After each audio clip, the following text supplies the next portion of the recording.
ሰበር ዜና ሰራዊት ፍቅሬና መንሱር ጀማልን ጨምሮ 6 ሰዎች በፌደራል ፖሊስ ቁጥጥር ስር ዋሉ። ታዋቂ ሰዎች ናቸው። መኪና አስመጣለሁ በሚል በርካታ ሰዎችን ካጭበረበረው ህዝብ እያለቀሰበት ካለው ፊንቴክ ጋር በተያያዘ የተለያዩ ማስታወቂያዎች ሲሰሩ የነበሩትና ማህበረሰብ እነሱን ተከትሎ ገንዘቡን እንዲያወጣ አድርጓል ተብለው የተጠረጠሩት ሰራዊት ፍቅሬ በቁጥጥር ስር ውለዋል። ዛሬ በፌደራል ፖሊስ የዛሀበሻ ምንጮች እንደገለጹት ሰራዊት ፍቅሬ፣ መንሱር ጀማል፣ አብርሃም ግዛው ልጅ ካሊድ፣ ዳንኤል ተገኝና ይገረም ደጀኔ የተባሉ አርቲስቶች ዛሬ በፌደራል ፖሊስ ቁጥጥር ስር የዋሉ ሲሆን ይህ ዜና ወደ እናንተ እየደረሰበት እስካለበት ጊዜ ድረስ በፌደራል ፖሊስ ቁጥጥር ስር እንደሆኑ አውቀናል። ወደ አንዳንዶቹ ስልክ ዘሀበሻ ደውሎ የነበረ ቢሆንም ስልካቸው አይሰራም።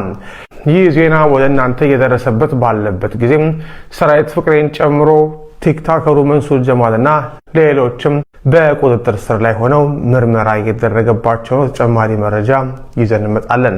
እነ አርቲስት ሰራዊት ፍቅሬ እንዴት ነበር በቁጥጥር ስር የዋሉት?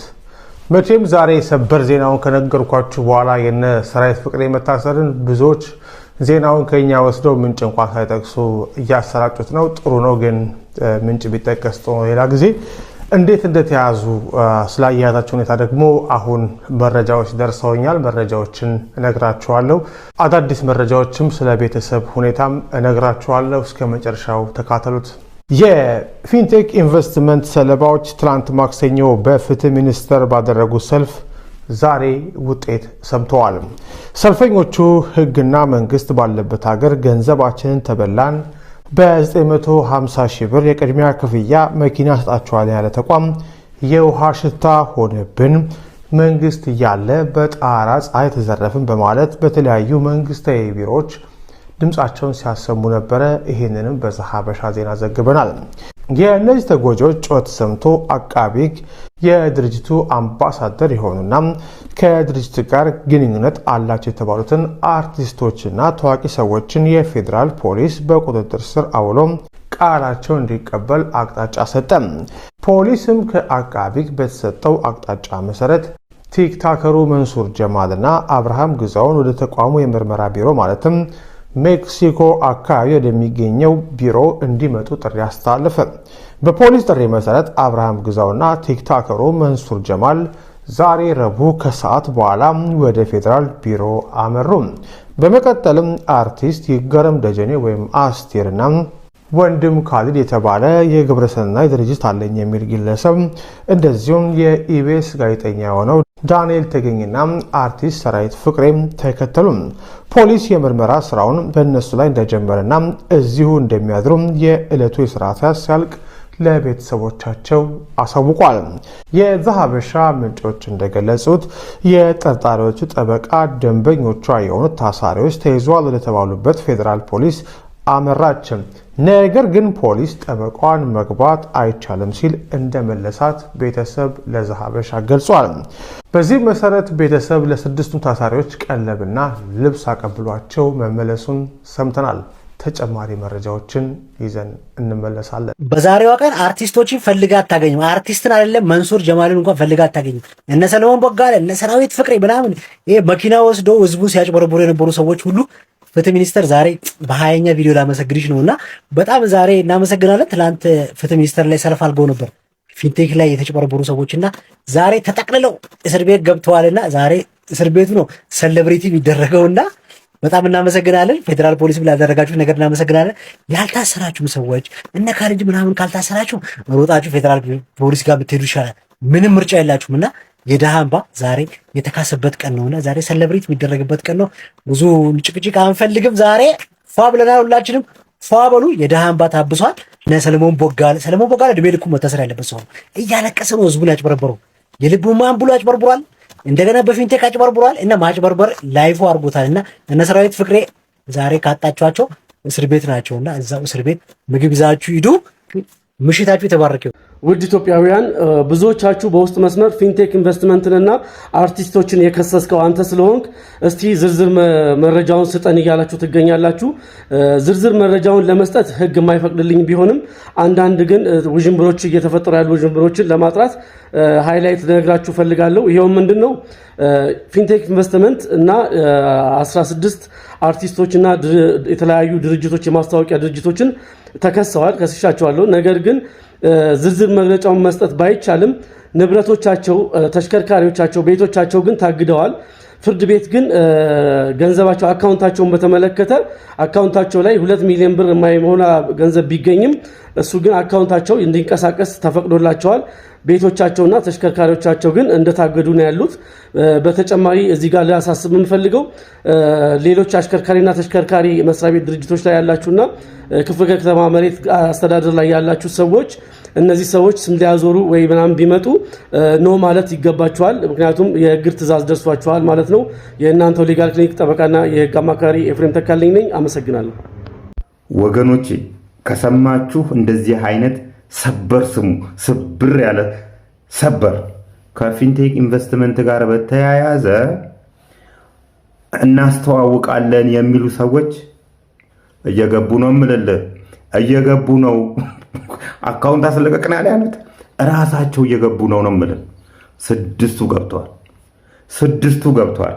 ሌላ ሰበር ልንገራችሁ። 356 መኪኖች ፊንቴክ ኢንቨስትመንት ከቻይኖቹ ላይ ወስዶ ቻይኖቹ የ356 መኪና አልሰጠንምና መላበሉን አለ። ምን አልኳችሁ? እኔ ፊንቴክ ኢንቨስትመንት መኪና የማስመጠጥ ፍቃድ የለውም። ሸዋሸዋ ነው። እንኳን አደረሳችሁ። ዛሬ ነው እንደዚህ መባል ያለበት። እቤት አላድርም ዛሬ እግዚአብሔርን ቤት አላድርም። እነ ኮተት እንደዚህ እያሉ ነው። እናዳምጣቸው። ለምን ታውቀኛለህ? ድርጅት የኔ ነው ያለወለድ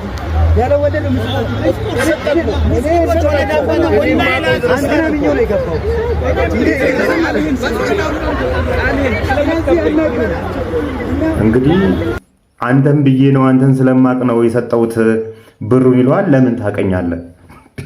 እወቁኝ አልከን እኮ ኢትዮጵያ ውስጥ ያለው ባለ ሀብት እኔ ነኝ።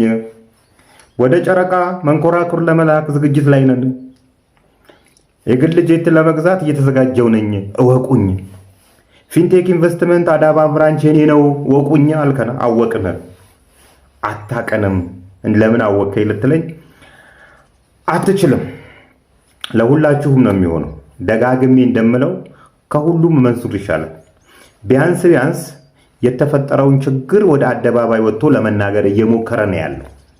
ሌሎቹ ግን በየጉሮሯቸው በየጎሪያቸው ተደብቀው የት እንደምትገባ እናያለን ነው የምልህ። በፍትህ አግባብ በህግ አግባብ ነገሮች ሁሉ እየሄዱ ነው ያሉት። እስከ መጨረሻው ይካሄድባቸዋል። ፍትህ ትክክለኛ ፍርድ እስካልሰጠኝ ድረስ እፈራላችኋለሁ። ምክንያቱም እነዚህ የተበሉ ሰዎች ህመማቸውን ልትረዱላቸው ይገባል። ከልጆቻቸው ጉሮሮ ላይ ነው ነጥቀው ለእናንተ የሰጡት።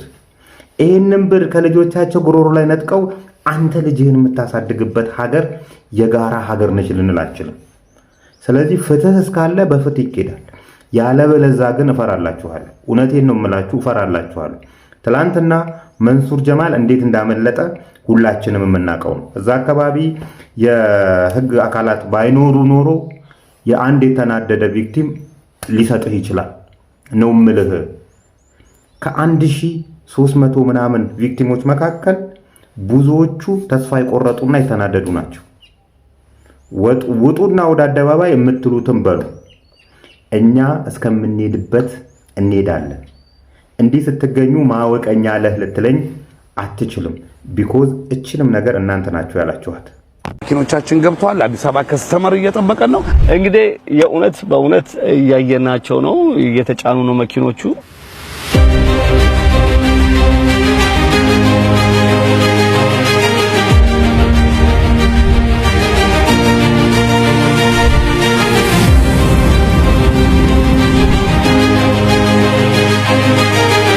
የፊንቴክ ኢንቨስትመንት አምባሳደሮች ወደ ጅቡቲ እየሄድን ነው ያለነው።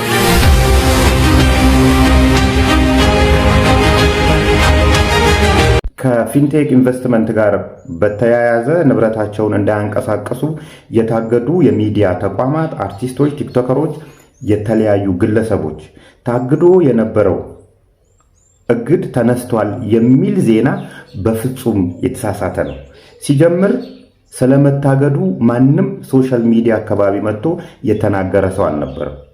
ትላንትና እኔ ነኝ የነገርኳችሁ። በ24 ሰዓት ውስጥ መጥተው እግዱ ተነስቷል የሚሉ ሰዎች እየመጡ ናቸው ያሉት።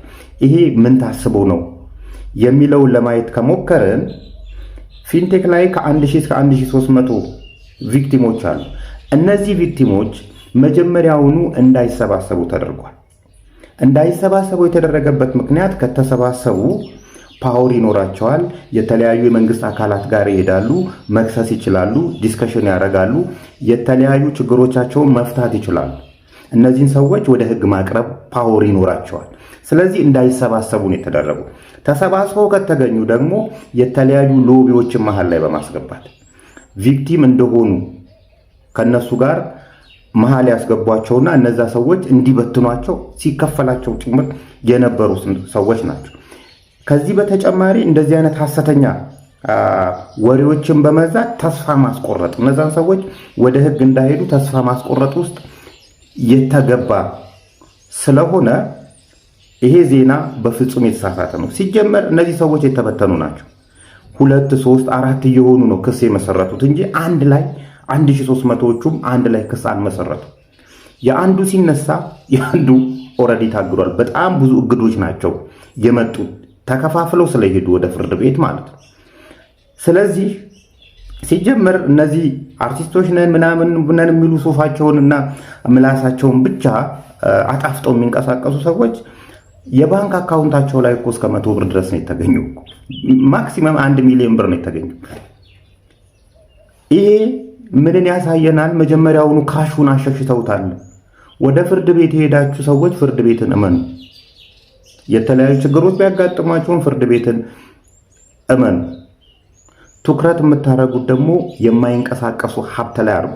መሬት ላይ፣ እቤት ላይ፣ ግፋ ካለ ደግሞ ተሽከርካሪዎቻቸው ላይ። እነዚህ አካባቢ ነው የተሻለ ውጤት የተገኘው። አሁን እግዱ ተነስቷል የሚል ዜና ከሰሙ ሰዎቹ እነዚህን ንብረቶች ለመሸጥ ጊዜ ያገኛሉ። አንዱም ትኩረት የተደረገው ይሄንን እንትን ለማለት ነው። ስለዚህ እነዚህን ነገሮች ላይ ትኩረት አድርጉ። ሁለተኛ ሌላ ሚዲያ ተቋማትም ጨምሩበት። ይሄን ሲያስተዋውቀው የነበሩ እነ ኢቢኤስ፣ ኢቢሲ ያሉ ትላልቅ ተቋማትንም ጨምሩባቸው። ስለዚህ በእንደዚህ አይነት ሁኔታ ሳትደናገጡ የጀመራችሁበትን እንትን ቀጥሉ ለማለት እወዳለሁ። በስተመጨረሻ የሙስሊም ወገኖቻችን ጓደኞቼ፣ የምታውቁኝ የማታውቁኝ ሁላችሁም እንኳን ለጾመ ፍቺው አደረሳችሁ። ኢድ ሙባረክ ወገኖቼ። ይሄ ምን ይላል አንብቡልኝ እስቲ። ሰራዊት ፍቅሬ መልቲሚዲያ፣ ሰራዊት ፍቅሬ ምህርካን፣ ፊንቴክ ኢንቨስትመንት፣ ዳንኤል ዮሐንስ ኢየሱስ፣ ግርማይ ገብረ ሚካኤል ይደጎ፣ አሰግድ እያሱ ለበሶ፣ አብርሃም ግዛው ኢንተርቴንመንት፣ አብርሃም ግዛው ራሱ፣ አባይ ቲቪ፣ ናሆ ቲቪ፣ ሪፖርተር ጋዜጣ፣ ይገረም ደጀኔ አስቴር፣ ዳንኤል ተገኝ፣ ሰለሞን ቦጋለ ገዳ፣ ካሊድ ናሲር፣ መንሱር ጀማል ሐሰን ማቀረ፣ አምባሳደር ዲና ሙፍቲ። እሳቸው ያለመከሰስ መብት አላቸው። ምን ብያችሁ ነበር ከዚህ በፊት? ይሄ ፎቶ ሳይሆን ጊዜው ሲደርስ ማስረጃ ነው ብያችሁ ነበር። ይኸው ጊዜው ደረሰ። እንግዲህ እነዚህ ሰዎች እነ ሰራዊት ፍቅሬ፣ እነ ሰለሞን ቦጋለ፣ እነ ዳንኤል ተገኝ፣ ይገረም ደጀኔ፣ ካሊድ ናስር፣ መንሱር ጀማል ያላቸውን እውቅና ተጠቅመው ፊንቴክ ኢንቨስትመንት ለተባለው ድርጅት ብራችሁን ስጡና መኪና ያስመጣላችኋል ብለው ያስበሉን ሰዎች ናቸው።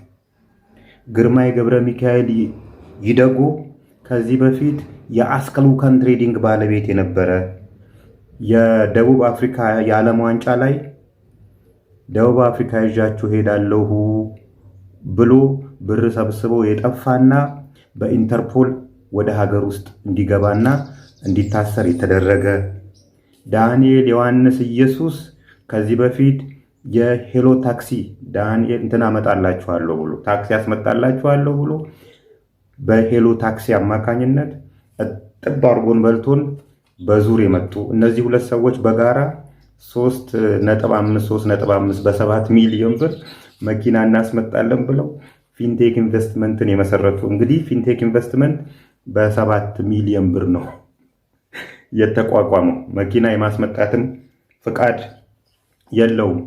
አሰግድ እያሱ ለበሶ ማለት የፊንቴክ ኢንቨስትመንት ስራ አስኪያጅ የነበረ ሰው ነው። ዳንኤል ዮሐንስና አሰግድ እያሱ ለበሶ ከተባባሪዎቻቸው ጋር አሁን ላይ እስር ቤት ያሉ ሰዎች ናቸው። በመጨረሻ ምን ይላል? ሁሉም በኢትዮጵያ ባንኮች እነዚህ ሰዎች የሚያንቀሳቀሷቸው ገንዘቦች በጠቅላላ እንዳይንቀሳቀሱ ታግዷል። በአዲስ አበባ መሬት ልማት ላይ ያላቸው የማይንቀሳቀስ ሀብት በጠቅላላ እንዳይሸጥ እንዳይለወጥ፣ ለአዲስ አበባ ተሽከርካሪና አሽከርካሪ ባለስልጣን እነዚህ ሰዎች የሚያንቀሳቀሷቸው ተሽከርካሪዎች መሸጥ መለወጥ እንዳይችሉ በፍርድ ቤት ታግዷል ይላል። እነዚህ ሰዎች እንግዲህ የስንቱን ቤት ያስለቀሱ፣ የስንት ሰው እንባ ያለባቸው፣ ስንት ግፍ የሰሩ ዛሬም ላይ በተለይ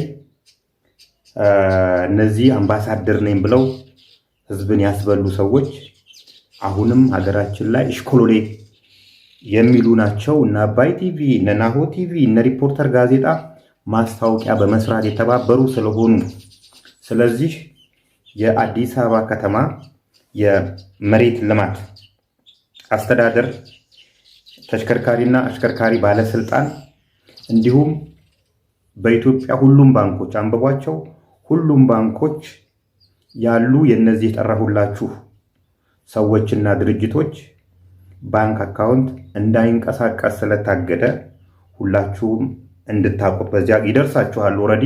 ነገር ግን የማታውቁ ከሆነ በዚህ አካባቢ መሯሯጥ ሊኖር ስለሚችል ንብረቶቻቸውን ለመሸጥ መሯሯጥ ሊኖር ስለሚችል የመሬት ልማት ላይ የምትሰሩ ተሽከርካሪና አሽከርካሪ ባለስልጣን ላይ የምትሰሩ በሁሉም ባንኮች የምትሰሩ ሰራተኞችና የስራ ኃላፊዎች እነዚህን የተጎዱ ሰዎች ታሳቢ በማድረግ እንድትተባበሯቸው ለመጠየቅ ነው።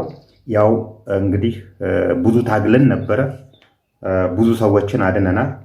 ብዙ ሰዎች ደግሞ ተበልተዋል። ያለው እድል አሁን ወደ ህግ መሄድ ነውና ጎበዝ ሰዎች ወደ ህግ ይዘውት ሄደው ይህንን ውጤት አምጥተዋል።